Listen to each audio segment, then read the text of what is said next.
Upendra Kushwaha versus Pawan Singh, Karakat में किसका खेल बिगाड़ेंगे भोजपुरी के पावर स्टार। भोजपुरी फिल्मों के अभिनेता गायक पवन सिंह ने बिहार की काराकाट लोकसभा सीट से चुनाव लड़ने का ऐलान किया है।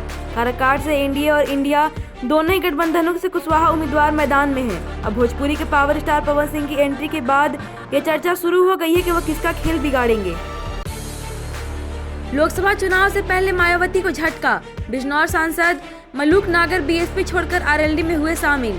लोकसभा चुनाव से पहले बहुजन समाज पार्टी को एक और बड़ा झटका। यूपी के बिजनौर लोकसभा क्षेत्र सांसद मलूक नागर बीएसपी छोड़कर राष्ट्रीय लोकदल में शामिल हुए। मायावती ने नागर का टिकट काटकर चौधरी विजेंद्र सिंह को प्रत्याशी बनाया था। आरएलडी चीफ जयंत चौधरी ने उन्हें पार्टी में शामिल कराया। मुख्तार के गढ़ गाजीपुर में बीजेपी ने उतारा उम्मीदवार, बलिया में नीरज शेखर को दिया टिकट। लोकसभा चुनाव के लिए बीजेपी ने 10वीं लिस्ट जारी की। गाजीपुर बलिया से पारसनाथ राय और विजेंद्र सिंह मस्त का टिकट काटा गया। बलिया से पूर्व प्रधानमंत्री चंद्रशेखर ने बेटे नीरज शेखर को टिकट दिया गया, जो राज्यसभा के सदस्य हैं। रायबरेलिया अमेठी से कांग्रेस प्रत्याशी के रूप में वरुण के मैदान में उतरने से जुड़े सवाल का मेनका गांधी ने दिया जवाब। मेनका गांधी ने कहा, इस समय वरुण गांधी और उनकी पत्नी बीमार हैं, इसलिए वह आराम कर रहे हैं। रायबरेली व अमेठी से कांग्रेस से वरुण के मैदान में उतरने के सवालों पर कहा, मैं भाजपा से हूं, दूसरी पार्टी का नेता नहीं जो आपको जानकारी दूं।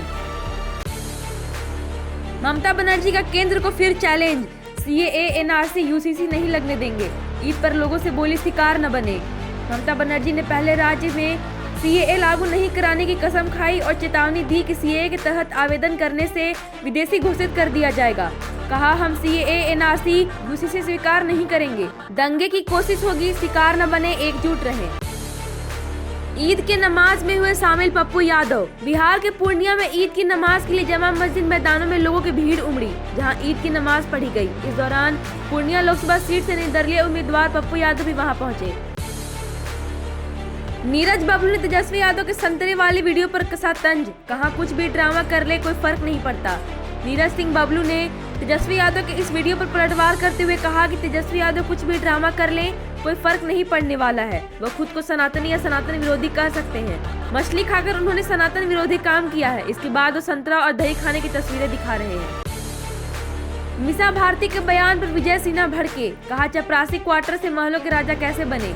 महागठबंधन प्रत्याशी मीसा भारती के इंडिया गठबंधन की सरकार बनने के बाद प्रधानमंत्री और भाजपा नेताओं के जेल में होने वाले बयान में भाजपा भड़क गई है। बिहार के उप मुख्यमंत्री विजय कुमार सिन्हा ने मीसा भारती के बयान पर कहा कि चपरासी क्वार्टर से महलों का राजा कैसे बना, सबको हिसाब देना होगा। केजरीवाल को क्या मिलेगी सुप्रीम राहत, गिरफ्तारी वाली याचिका पर 15 अप्रैल को होगी सुनवाई। दिल्ली के मुख्यमंत्री अरविंद केजरीवाल की याचिका पर 15 अप्रैल को सुनवाई होगी। आम पार्टी के नेता ने ईडी की गिरफ्तारी को गैर कानूनी बताकर हाईकोर्ट में याचिका दायर की थी। कोर्ट ने वैध बताकर उन्हें मंगलवार को झटका दिया। अब सबसे बड़े अदालत का दरवाजा खटखटाकर तत्काल सुनवाई की मांग की है। न राहुल ने जवाब दिया, न सोनिया ने वक्त। संजय निरुपम बोले, खरगे और वेणुगोपाल का वन में मामला। कांग्रेस के बागी नेता संजय निरुपम ने मीडिया के साथ बातचीत में बताया कि दक्षिण भारत की एक लॉबी हावी हो गई है कांग्रेस संगठन पर। 5 पावर केंद्र बन गए हैं कांग्रेस के भीतर। आप कुछ बोलेंगे तो बताया जाएगा आप ज्ञान दे रहे हैं। कश्मीर के पुलवामा में एनकाउंटर जारी। फारसीपोरा इलाके में एक आतंकवादी मारा गया, एक को सुरक्षा बलों ने घेरा। दक्षिण कश्मीर में पुलवामा में गुरुवार सुबह से सुरक्षा बलों और आतंकवादियों के बीच एनकाउंटर जारी है। सुरक्षा बलों ने एक आतंकवादी को मार गिराया है, वहीं एक अभी भी छिपा हुआ है। पुलिस ने बताया कि फारसीपोरा बेल्ट में टीम ऑपरेशन के दौरान एक संदिग्ध जगह पर आतंकवादियों ने फायरिंग शुरू कर दी। दिल्ली के मुख्यमंत्री राजकुमार आनंद का इस्तीफा, आप भी छोड़ी, कहा, मुझे कहीं से ऑफर नहीं। पिछले साल ईडी की रेड पड़ी थी। दिल्ली सरकार में समाज कल्याण मंत्री राजकुमार आनंद ने बुधवार को मंत्री पद और आम आदमी पार्टी से इस्तीफा दे दिया। कहा, मुझे कहीं से भी ऑफर नहीं मिला है। मैं व्यथित हूँ, मंत्री पद से रहकर इस सरकार में काम करना असहज हो गया है। भ्रष्ट आचरणों में अपना नाम नहीं जुड़वाना चाहता। अगर मुझे मथुरा से बाहर का मानते हैं, कांग्रेस पर हेमा मालिनी का पलटवार। हेमा मालिनी ने कहा, अगर मुझे मथुरा से बाहर का मानते हैं तो बाहर वाले और बढ़िया काम करते हैं। बीजेपी ने हेमा मालिनी को तीसरी बार मथुरा से लोकसभा का टिकट दिया। सुप्रीम कोर्ट ने पतंजलि एमडी और बाबा रामदेव को लगाई कड़ी फटकार, दूसरी माफी भी अस्वीकार। पतंजलि भ्रामक विज्ञापन केस में बाबा रामदेव को फटकार लगाई गई। सुप्रीम कोर्ट ने माफी को स्वीकार करने से इनकार कर दिया। सरकार के जवाब से भी असंतुष्ट हैं। अधिकारियों को भी फटकार लगाई, अगले एक्शन के लिए तैयार रहने के लिए कहा। पतंजलि के वकील ने कहा, हल्फनामा कागज पर है। टेक्नोलॉजी बना रही विकसित भारत का रास्ता, स्टार्टअप और ड्रोन निर्माण में हम आगे। पीएम मोदी ने न्यूज़वीक को इंटरव्यू में भारत के तकनीकी विकास पर कहा, ये पीआई सफलता के 3 प्रमुख टेक्नोलॉजी। उदाहरण के लिए हवल फ्लाई टेक्नोलॉजी कंपनी ड्रोन के 8 प्रकार बनाती है। बाड़मेर में त्रिकोणीय मुकाबला, बीजेपी के लिए चुनौती बने रविंद्र भाटी। कल पीएम मोदी की रैली से बदलेगा समीकरण। आहोर में बातचीत के दौरान पूर्व विधायक और बीजेपी नेता माननीय श्री शंकर जी ने कहा कि पूरा जनता उत्साह से भरे हुए हैं मोदी जी से मिलने और सुनने के लिए, और बताया कि लोगों के लिए अच्छे से सुविधा उपलब्ध कराया गया है। जितना लव लेटर लीक नहीं होता उतने पेपर लीक होते हैं। कन्हैया कुमार ने मोदी सरकार पर बोला हमला। कन्हैया कुमार एनएसयूआई के राष्ट्रीय प्रभारी, देश में पेपर लीक और बेरोजगारी की बढ़ती घटनाओं के लिए मोदी सरकार को घेरा। उन्होंने पेपर लीक को लव लेटर से कंपेयर किया। कन्हैया ने देश के रूस में जब्त किए गए भारतीय युवाओं की भी बात रखी। उन्होंने मोदी सरकार से कहा कि अगर हर साल 2 करोड़ नौकरियां दी जाती तो विदेश नहीं जाना पड़ता। चुनिंदा अरबपतियों और देश की गरीब जनता के बीच का यह चुनाव। राजस्थान के बीकानेर में राहुल गांधी। राजस्थान में 2 चरणों में लोकसभा चुनाव 19 और 26 अप्रैल को है। पहले चरण में 12 सीट और दूसरे चरण में 13 सीटों पर मतदान होगा। बीकानेर में राहुल गांधी की रैली में मोदी और मीडिया को आड़े हाथ लिया। बेरोजगारी को मुद्दा बताते हुए अमीर बनाम गरीब पर चुनाव बताया गया। मायावती ने उत्तर प्रदेश की जगह नागपुर से चुनाव अभियान की शुरुआत क्यों की? 14 अक्टूबर 1956 को नागपुर की दीक्षा भूमि में डॉक्टर भीमराव अंबेडकर अपने 3,65,000 समर्थकों के साथ बौद्ध धर्म स्वीकार कर लिया था। मायावती ने नागपुर से चुनावी सभा की शुरुआत कर क्या संकेत दिए हैं? बहुजन समाज पार्टी के नेता मायावती ने गुरुवार की शाम नागपुर में एक चुनावी सभा को संबोधित किया। नागपुर के इंदौरा के बेजा पीएम मोदी के बाद सीएम नीतीश भी हुए एक्टिव। नवादा, गया और औरंगाबाद में करेंगे चुनावी जनसभाएं। 7 चरणों में हो रही लोकसभा चुनाव के पहले और दूसरे चरण की नामांकन प्रक्रिया पूरी होने के बाद सीएम नीतीश कुमार शुक्रवार से एनडीए के प्रत्याशियों के पक्ष में रैलियां करने वाले हैं। नीतीश कुमार 12 अप्रैल को नवादा में चुनाव प्रचार करेंगे। पाकिस्तान की मदद करेंगे राजनाथ सिंह। कहा, अगर वो असमर्थ हो तो करेंगे हेल्प, लेकिन देश में लोकसभा के चुनाव होने वाले हैं। इससे लेकर तारीखों का ऐलान भी हो चुका है और 19 अप्रैल को पहले चरण की वोटिंग है।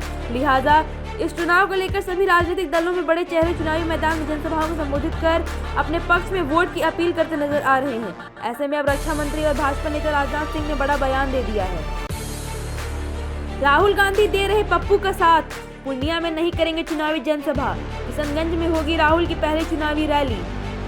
कांग्रेस नेता राहुल गांधी बिहार में लोकसभा चुनाव प्रचार की शुरुआत 19 अप्रैल को किशनगंज लोकसभा क्षेत्र से करेंगे।